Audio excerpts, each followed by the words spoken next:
नारी किसी भी जाति की हो, चाहे वो ब्राह्मण जाति की हो, चाहे वो क्षत्रिय जाति की हो, चाहे वो वैश्य जाति की हो, चाहे वो शूद्र जाति की हो, गोस्वामी तुलसीदास जी ने उसमें कोई फर्क नहीं करा।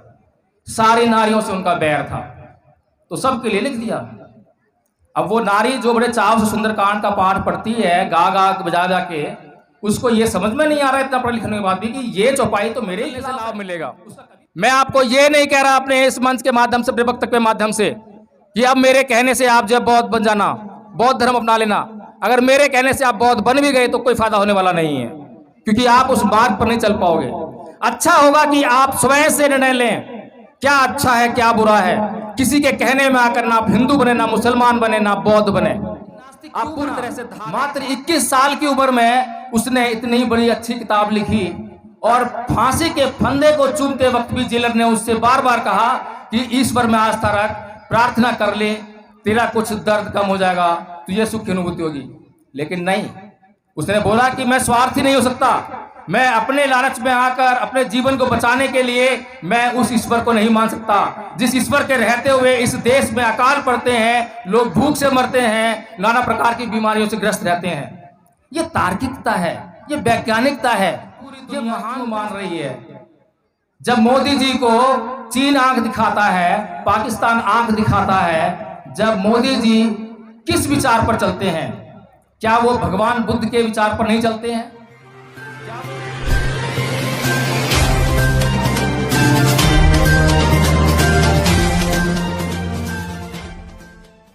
साथियों, एक बात मेरे जहन में आ रही थी कि परम पूज्य बाबा साहब डॉक्टर भीमराव अंबेडकर ने आखिर किस बात की लड़ाई ली? वो किस बात के लिए लड़े? क्या उन्होंने किसी झूठ की लड़ाई लड़ी या उन्होंने सच की लड़ाई लड़ी? और उन्होंने अगर सच की लड़ाई लड़ी तो उन्होंने किसकी परवाह की?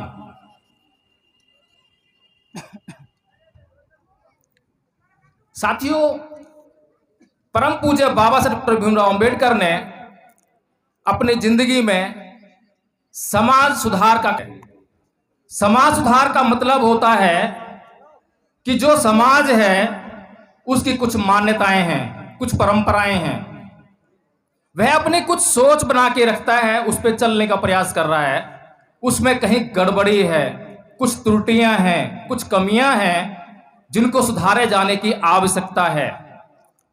कुछ लोग उस पर चिंतन मनन करते हैं कि हाँ, सुधार की गुंजाइश है, लेकिन क्योंकि पूरा समाज उन परंपराओं का निर्वहन कर रहा होता है, उन बातों को मान रहा होता है, उन रूढ़ियों पर चल रहा होता है, तो अधिकतर लोगों की हिम्मत नहीं पड़ती है, यह जानते हुए भी कि वे परंपराएं गलत हैं, वे रूढ़ियां सही नहीं हैं, ये मार्ग ठीक नहीं है।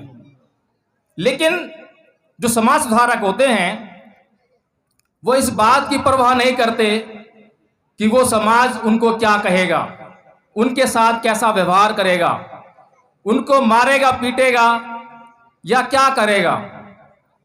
तो इसी प्रकार से जो परम पूज्य बाबा साहब डॉक्टर भीमराव अंबेडकर की अगर हम बात करें, आज उनका हम जन्मदिन मना रहे हैं, और जन्मदिन मनाते समय अगर हम उनकी बात पूरी सच्चाई और ईमानदारी से ना करें तो उनके जन्मदिन को मनाना व्यर्थ जाएगा। उनके त्याग, बलिदान और कुर्बानी की बातें आपने बहुत सुनी होंगी, और इस देश में किसी को उनकी कुर्बानी की, उनके त्याग की, उनके बलिदान की, उनके ऊपर होने वाले अत्याचारों की बात करने से कोई गुरेज नहीं है। किसी को कोई फर्क नहीं पड़ता कि आप उनकी बात करें या ना करें, लेकिन कुछ लोगों को बहुत फर्क पड़ता है जब उनकी उन बातों को किया जाता है जिससे इस देश के लोगों की रूह हिलने लगती है, उनका जमीर चिल्लाने लगता है, एकाएक वो सोचने पर मजबूर होते हैं कि ये क्या हुआ। ऐसा ही एक डिसीजन परम पूज्य बाबा साहब डॉक्टर भीमराव अंबेडकर ने लिया, और जो बात मैं बोलूंगा पूरी सत्यता के साथ बोलूंगा, प्रमाण के साथ बोलूंगा, वो मेरे खिलाफ कर सकते हैं। परम पूज्य बाबा साहब डॉक्टर भीमराव अंबेडकर ने 13 अक्टूबर सन 1935 को येवला की भूमि से, इसी तरह का मंच था, सामने लाखों की भीड़ थी, वहां पर एक घोषणा की कि मैं हिंदू धर्म में पैदा हुआ, ये मेरे बस की बात नहीं थी, लेकिन मैं हिंदू मरूंगा नहीं। ये घोषणा बड़ी महत्वपूर्ण थी। अभी तक ऐसी घोषणा किसी ने नहीं की थी। जो भी अत्याचार हो रहे थे, समाज उनको सहन करने के लिए मजबूर था। ऐसा नहीं है कि परम पूज्य बाबा साहेब डॉक्टर भीमराव अंबेडकर के ऊपर पहली बार कोई धार्मिक रूप से अत्याचार हुए हों। पूरे समाज के ऊपर हजारों सालों से वो धर्म के आधार पर अत्याचार हो रहे थे।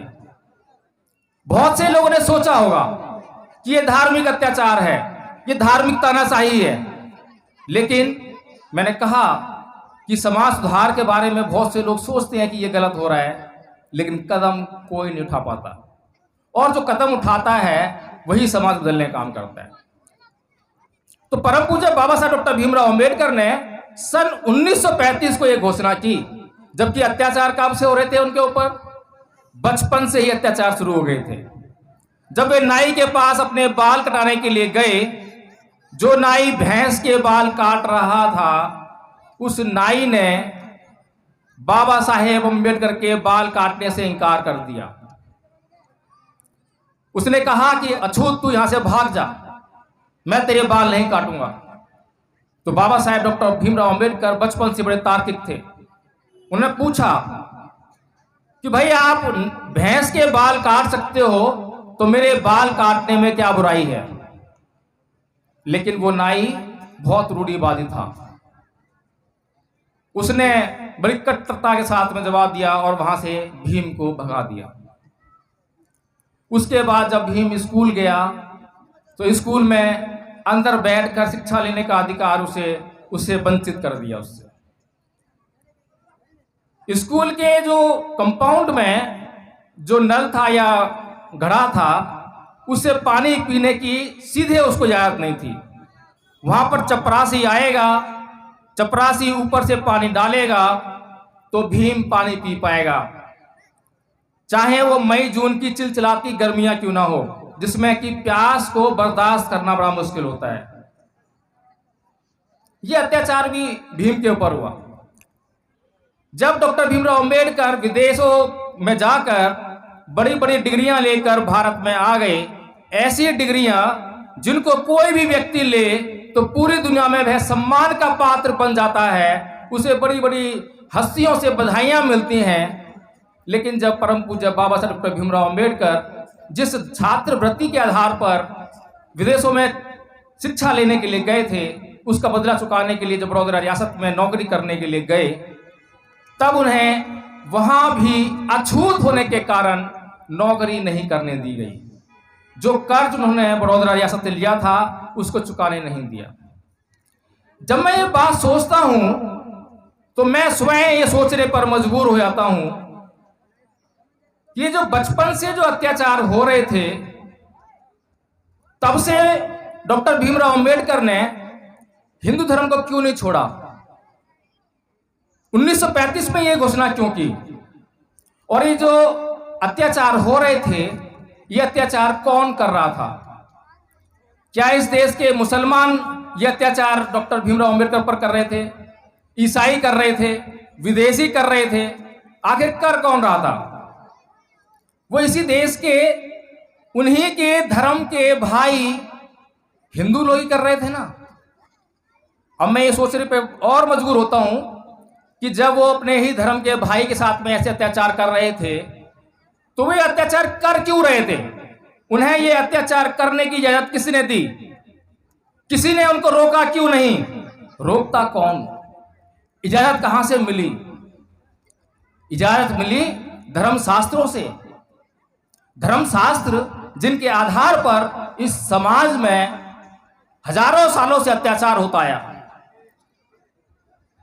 मुझे भी समझ में नहीं आ रही थी कि धर्मशास्त्र ऐसा कैसे कह सकते हैं। सभी धर्म समान हैं, वो तो अच्छी अच्छी बातें करते हैं, धार्मिक होना तो अच्छी बात है, जो धार्मिक प्रवृत्ति के लोग होते हैं बहुत अच्छे होते हैं।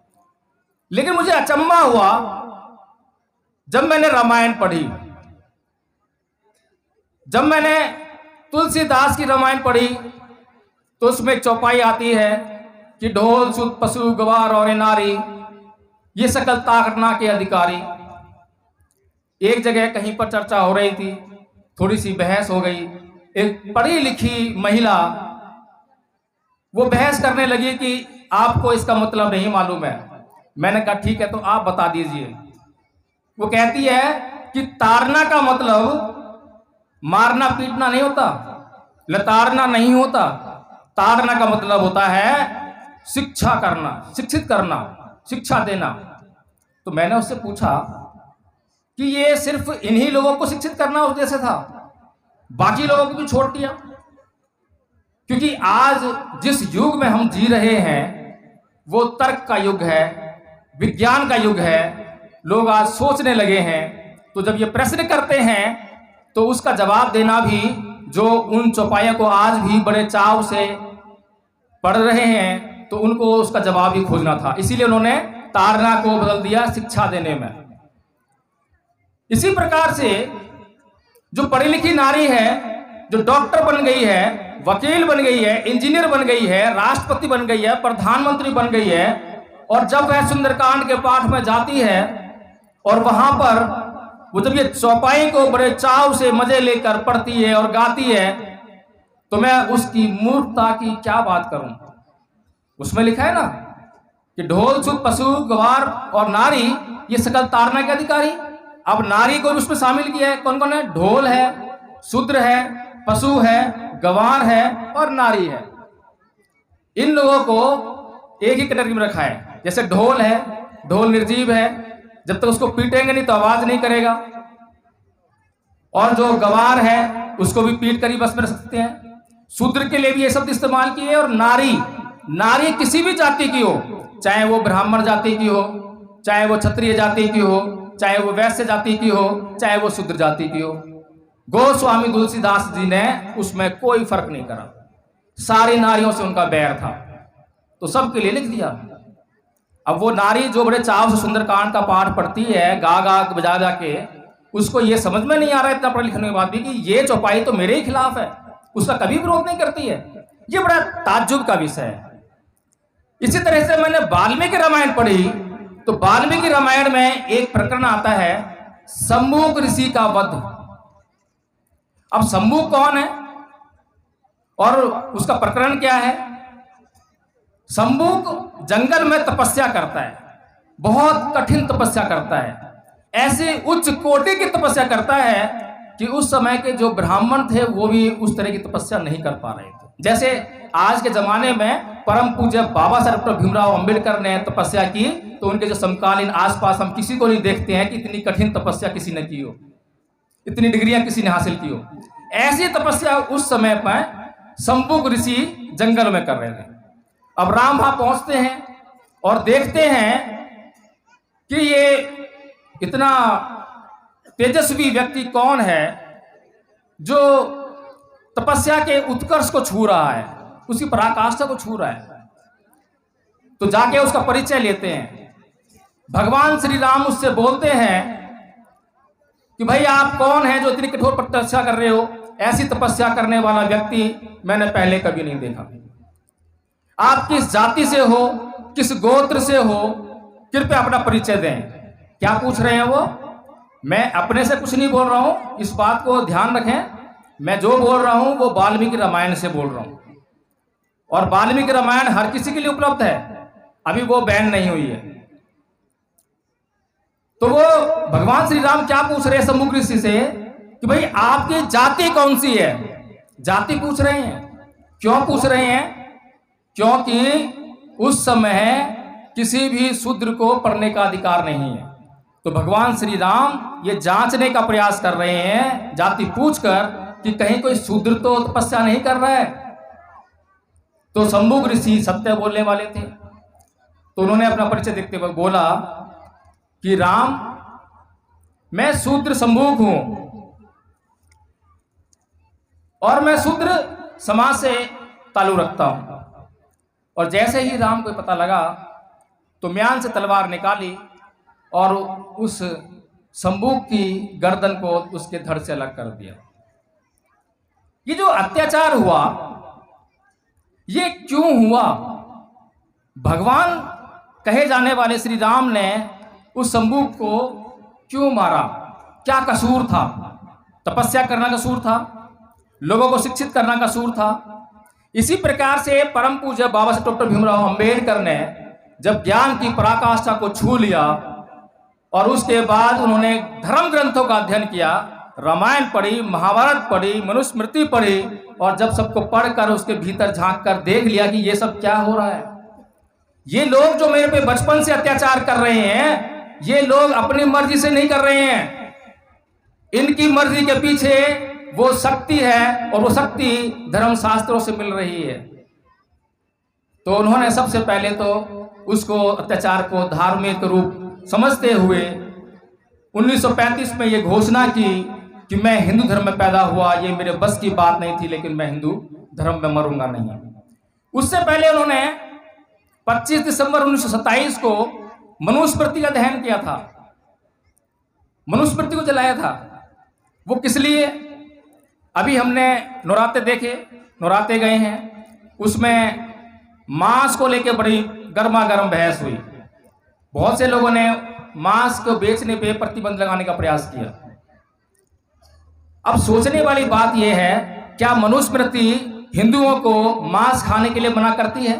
लेकिन समस्या यह है कि यहाँ पर कितने हिंदू लोग बैठे हुए हैं जो अपने धर्म ग्रंथों को उन्होंने पढ़ा है। अगर हम पढ़ेंगे नहीं तो उसके भीतर क्या लिखा है हम कैसे जानेंगे? अब मनुस्मृति हिंदुओं को यह बताने का काम करती है कि मांस किसका खाना चाहिए, कैसे खाना चाहिए, यज्ञ करना चाहिए, मंत्र पढ़ना चाहिए, वगैरह वगैरह। और अभी नवरात्रे सिर्फ 9 दिन के लिए, कुछ ही समय के लिए लोगों ने मांस नहीं खाया, और जैसे ही नवरात्रे खत्म होंगे उसी मांस पर यही लोग टूट कर पड़ेंगे। ये कैसा धर्म है, ये कैसी संस्कृति है? अगर मांस खाना बंद करना है तो उसके पीछे आपका ध्येय होना चाहिए कि मैं किसी पशु की हत्या के पक्ष में नहीं हूं और मैं आजीवन मांस नहीं खाऊंगा, क्योंकि मैं किसी प्राणी की बलि नहीं दे सकता, मैं उसका जीवन नहीं ले सकता। तो इन सब बातों को सोचकर, समझकर, जानकर कि बचपन से जो अत्याचार मेरे ऊपर हुए वो इस कारण से हुए, इसीलिए परम पूज्य बाबा साहब डॉक्टर भीमराव अंबेडकर ने 13 अक्टूबर 1935 को येवला की भूमि से यह घोषणा कर दी। लेकिन उसके बाद जो धर्म अपनाया उन्होंने, बौद्ध धर्म अपनाया, सभी लोग जानते होंगे, किसी छुपी हुई बात नहीं है।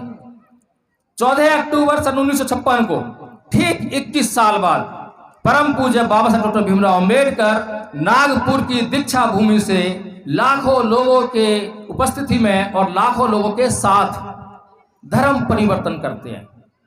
आज तो धर्म परिवर्तन का मतलब सिर्फ ग्रुप का परिवर्तन है, संप्रदाय का परिवर्तन है, वेशभूषा का परिवर्तन है, बाल कैसे रखने चाहिए उसका परिवर्तन हो जाता है, दाढ़ी रखनी है या नहीं रखनी है, कैसे कपड़े पहनने हैं, मैं मुसलमान तो मेरा परिधान ऐसा होना चाहिए, मंदिर और मस्जिद का परिवर्तन हो जाता है। लेकिन धर्म परिवर्तन क्या वास्तव में ये है? क्या वास्तव में ये धर्म परिवर्तन है? नहीं, धर्म परिवर्तन है स्वभाव में परिवर्तन। मैं हिंदू से मुसलमान बन गया, लेकिन मैं हिंदू रहते भी गलत काम करता था, क्रोध करता था, हत्या करता था, व्यभिचार करता था, नशा करता था, और मैं मुसलमान बनने पर भी वही सब कर रहा हूं। तो मेरा धर्म परिवर्तन का क्या फायदा? मैंने सिर्फ मंदिर मस्जिद बदले हैं, स्वभाव नहीं बदला है। तो बाबा साहब डॉक्टर भीमराव अंबेडकर ने जब धर्म परिवर्तन किया तो उन्होंने 5 शील ग्रहण किए। 5 शील के आधार पर अपना पूरा जीवन वैसे भी जीते आए थे और उसके बाद और धर्मता साथ जिए। तो असली धर्म परिवर्तन ये है। आज भी हम देखते हैं कि परम पूज्य बाबा साहब डॉक्टर भीमराव अंबेडकर के अनुसरण करने वाले लोग उनका अनुसरण करते हुए बौद्ध धर्म अपना लेते हैं, अपने नाम के आगे बौद्ध लिख देते हैं, लेकिन उनके स्वभाव में किसी प्रकार का परिवर्तन नहीं है। जो बातें बुद्ध ने उनके भले के लिए बताई उन पर कोई उनका वो जोर नहीं है। अब यहां पर जिस प्रकार से मैंने आप लोगों को कि बाबा साहब डॉक्टर भीमराव अंबेडकर ने हिंदू धर्म को छोड़ा, क्यों छोड़ा, उस पर प्रकाश डाला, इसी प्रकार से जब बाबा साहब डॉक्टर भीमराव अंबेडकर ने हिंदू धर्म को छोड़ा तो सारी दुनिया को मालूम पड़ गया कि अब परम पूज्य बाबा साहब डॉक्टर भीमराव अंबेडकर किसी दूसरे धर्म को अपनाएंगे। ये बात तय हो गई, क्योंकि बाबा साहब डॉक्टर भीमराव अंबेडकर बचपन से ही धार्मिक प्रवृत्ति के आदमी थे। और कार्ल मार्क्स ने जो कहा था कि धर्म अफीम का नशा है, उस बात से बाबा साहेब इत्तेफाक नहीं रखते थे, क्योंकि बाबा साहेब व्यक्ति के जीवन के विकास के लिए नैतिक मूल्यों को जरूरी समझते थे, और नैतिक मूल्यों की स्थापना धर्म के बगैर नहीं हो सकती है। इसीलिए उन्हें 21 साल लगे। अगर आज आपको मुझे धर्म परिवर्तन करना हो तो ज्यादा देर ना लगेगी। मैं अभी कितने ही लोगों को जानता हूं जिन लोगों ने आज निर्णय लिया कि मुझे धर्म परिवर्तन करना है, तो कल ही मंदिर मस्जिद में जाकर धर्म परिवर्तन हो जाता है। मुश्किल से 1 दिन लगता है, 1 घंटे में भी हो जाता है। बहुत से लोग ऐसे हैं, जैसे कि अमेरिका में एक बॉक्सर था, उसका नाम मैं नहीं जान रहा, तो गोरे काले का जो भेद था उसके कारण परेशान होकर उसने इस्लाम धर्म कबूल कर लिया। कितना समय लगा उसको, लेकिन बाबा साहेब को 21 साल लगे। 21 साल किस लिए लगे, इस बात पर चिंतन मनन करना बहुत जरूरी है। 21 साल तक उन्हें इस बात का जवाब देना था, क्योंकि उनसे उनका समाज भी सवाल करेगा और उनके जो संसार के जो लोग हैं वो सभी सवाल करेंगे कि बाबा साहेब आपने हिंदू धर्म क्यों छोड़ा, उसका जवाब देना था। दूसरा, बौद्ध धर्म क्यों अपनाया, इस बात का जवाब देना था। अब परम पूज्य बाबा साहब डॉक्टर भीमराव अंबेडकर के पास इतने बड़े बड़े ऑफर आए, इतनी धमकियां भी आई कि आप हिंदू धर्म मत छोड़ो, यहीं रहो। हैदराबाद के निजाम का ऑफर आया कि आपको 6 करोड़ रुपए मिलेंगे, आप इस्लाम कबूल कर लो। पटियाला की रियासत से संदेश आया कि आप सिख धर्म कबूल कर लो, आपको जो है रियासत का आधा हिस्सा या कुछ हिस्सा दे दिया जाएगा। ईसाई धर्म से भी इसी तरह के प्रलोभन आए, लेकिन बाबा साहेब डॉक्टर भीमराव अंबेडकर कभी अपने लिए जिए ही नहीं थे, तो अब अपने समाज को कैसे बेच देते। उनको अपने समाज को सही दिशा दिखानी थी, इसीलिए उन्होंने बहुत सोच समझकर एक धर्म को अपनाया जो कि बौद्ध धर्म है, और उसको अपनाने से पहले उन्होंने एक किताब लिखी, बुद्ध एंड धम्मा। क्योंकि बौद्ध धर्म का जो साहित्य है बहुत विशाल है, त्रिपिटक साहित्य है, हर किसी के बस की बात नहीं है कि उसको पढ़ ले और उसको समझ ले। इसीलिए उन्होंने सबका एक संक्षिप्त रूप एक किताब में दिया, बुद्ध एंड धम्मा में, ताकि लोग जरा सा पढ़ के बुद्ध के धम्म को समझ सकें और उस पर चलने का काम कर सकें। अब बुद्ध के धम्म में ऐसी क्या अच्छाइयां हैं, उस पर प्रकाश डालने का प्रयास करता हूं। बुद्ध कहते हैं कि ना ही वेरेन वेरानी समन्ति कुदाचनंग अवेरेन च समन्ति ऐस धम्मो सनातनो, यानी कि वैर से कभी वैर शांत नहीं होता, अवैर से ही वैर शांत होता है। अब ये बात कैसी है, इस बात को दुनिया का कोई आदमी मना करेगा क्या? इस बात से कोई इनकार करता है कि वैर से कभी वैर शांत नहीं होता? उदाहरण के लिए, अगर आपको कोई गाली दे तो आपने भी उसको गाली दी या क्रोध किया, तो क्या उसको आप शांत कर पाओगे? लेकिन अगर आपने को किसी ने गाली दी और आपने उसको कम से कम गाली नहीं दी, क्रोध नहीं दिया, ये नहीं किया, तो कम से कम उसका गुस्सा शांत होता है, क्रोध शांत होता है, और आप उससे सवाल जवाब कर सकते हो कि भाई आप गाली क्यों दे रहे हो। बड़े इज्जत मान सम्मान की बात है। लेकिन कुछ लोग बोलते हैं कि ऐसे डर के जीना बेकार है, ये तो डरपोकों का बात है। अगर डरपोकों की बात है तो इस बात को आज पूरी दुनिया क्यों मान रही है? जब मोदी जी को चीन आंख दिखाता है, पाकिस्तान आंख दिखाता है, जब मोदी जी किस विचार पर चलते हैं? क्या वो भगवान बुद्ध के विचार पर नहीं चलते हैं? क्या वो आंख दिखाने वालों को तुरंत तगड़ा सा जवाब दे पाते हैं? क्या उनको जीत लेते हैं? क्या उनके खिलाफ युद्ध छेड़ देते हैं? नहीं, क्योंकि वो अच्छी तरह से जानते हैं कि जरा सी भी अगर उकसावे की टिप्पणी हुई तो युद्ध छिड़ सकता है, और युद्ध किसी के भले में नहीं है। इतनी महत्वपूर्ण शिक्षाएं बुद्ध ने इस देश के लोगों के लिए दी, जिससे कि कोई भी व्यक्ति अपना इस जीवन में कल्याण कर सकता है, सुख को प्राप्त कर सकता है। इसी प्रकार बुद्ध ने कहा कि फंदनं चपलं चित्तं दुरखं दुनिवार्यं उजुल करोति मेधावी उसुकारो में तेज रंग, कि जो चित्त है जिसे आप मन समझते हो, ये चपल है, चंचल है, दुरक्ष है, इसकी रक्षा बड़ी मुश्किल से होती है। और जो मेधावी पुरुष हैं, जो पुरुषार्थ करने वाले लोग हैं, वो इसको उसी तरह से अपने काबू में रखते हैं जिस प्रकार से कि बाण बनाने वाला बाण को सीधा करता है। कितनी महत्वपूर्ण बातें इस देश के लोगों के लिए भगवान बुद्ध ने कही। बाबा साहेब डॉक्टर भीमराव अंबेडकर इस दुनिया के सबसे पढ़े लिखे लोगों में से एक थे। कोई भी निर्णय यूं ही नहीं ले लिया। भगवान बुद्ध कहते हैं कि अकोछी मंगवती मंगजीनी मंग अहासी में ये चैतांग प्रहंती विरंग तेसंग न सम्मति, कि उसने मुझे मारा, उसने मुझे लूटा, उसने मुझे पीटा, उसने मुझे जीत लिया। जो ऐसी बातों को अपने मन में बनाए रखते हैं उनका वैर कभी शांत नहीं होता। ये बातें वो हैं जो आदमी अपने दिमाग में बिठा ले तो जीवन में उसका किसी से कोई कलह नहीं हो सकता। बुद्ध का इस दुनिया में कोई दुश्मन नहीं था। बुद्ध ने अपने से दुश्मन समाप्त किए। ऐसा नहीं है कि दुश्मन नहीं रहे, लेकिन दुनिया रही जो उनको दुश्मन समझती होगी। उस समय 62 पंथ थे, 6 प्रमुख पंथ थे, जिनको कि बुद्ध ने अपनी थ्योरी के, अपने ज्ञान के माध्यम से ध्वस्त करने का काम किया।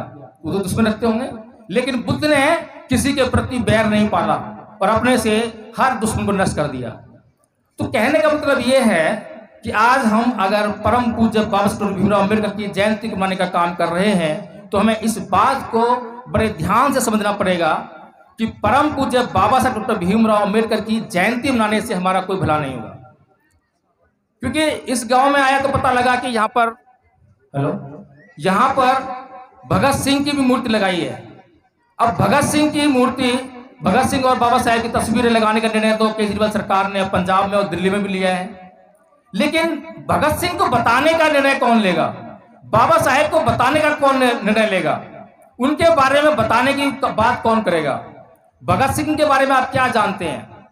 मैं नास्तिक क्यों हूं, ये किताब किसने लिखी, ये कितने लोग जानते हैं? भगत सिंह नास्तिक क्यों बना?